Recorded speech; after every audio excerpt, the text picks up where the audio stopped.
Good morning. It is 6:47 a.m. on Wednesday, July 3rd, 2019. I'm Christiana Ellis and I just got up. This is 5 more minutes. I'm tired. I'm so tired. It is because I was up late and excited for last night's So Many Levels, which went great.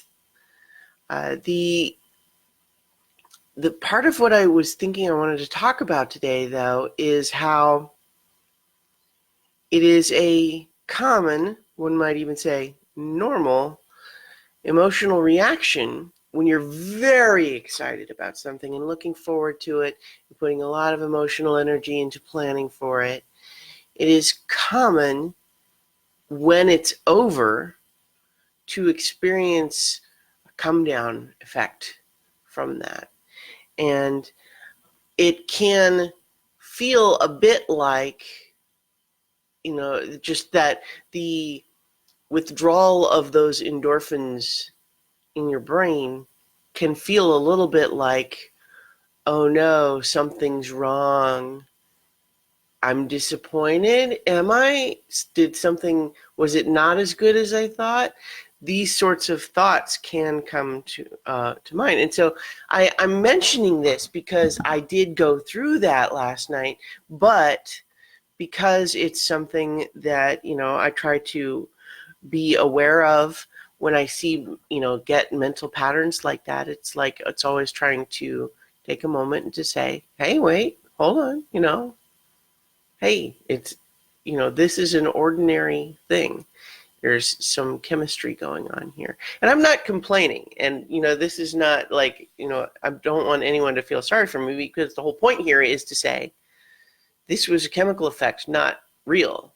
And I think that it's good to be aware that these things happen, because it can help you, if you're in a similar situation, to kind of surge past that initial feeling and not make it more than it needs to be.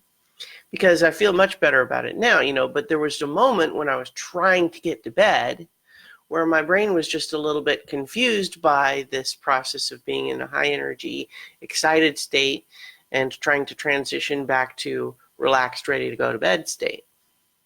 And, it's just a matter of trying to be aware that sometimes, it's a little bit like babies, newborn babies, infants that do not have fully developed brains yet, don't have a lot of ways to express themselves, right?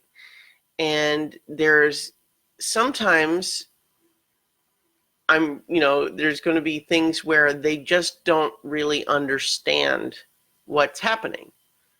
They don't really understand how they feel. They're not sure, and they don't have any way to express it. And so the default kind of way becomes to cry.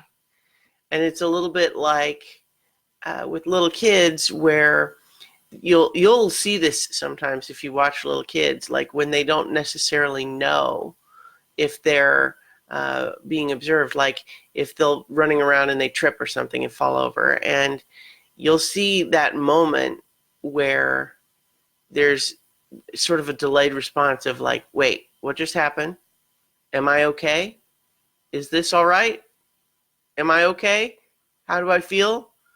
And then there's just this delayed thing of like, they don't know yet whether they're just going to get back up and keep playing or whether they're going to start to cry, right? And it's could go either way, and it's often more based on external stimuli than anything else in some of those situations, obviously, you know.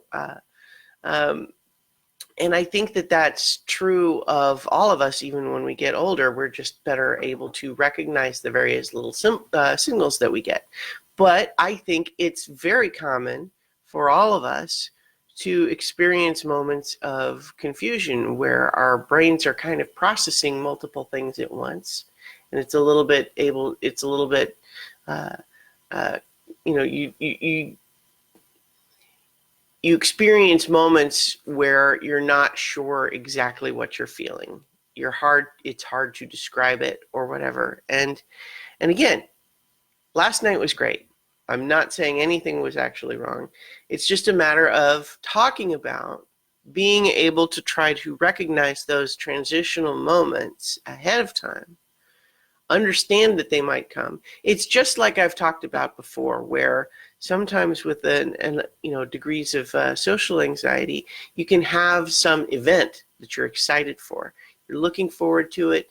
You can't wait. It's going to be great. But a day or so in advance, parts of your brain just start to spin up to try to, and it's probably a circuit that's designed to try to manage expectations for things, right? It's a little bit of a fear response of like, well, what if it's not as great as I'm hoping? And sometimes that translates in our brains as, oh, well, maybe I don't actually want to go after all. It sounds like a lot of work. I could just stay home. Wouldn't it be easier just to watch TV? But if you can push through that stuff, it's usually actually just as great as you hoped.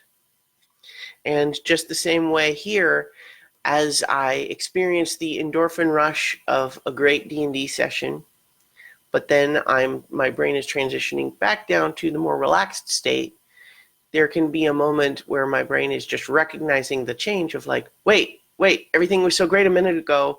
Now it's not as heightened. What's wrong? And instead of allowing my brain to spin off in terms of speculation of like, oh no, what could be wrong? What is it? I'm missing something. It's like, no, this is a normal mental response. It will pass. And it did. Here I am. So I'm going to talk to you tomorrow for 5 more minutes.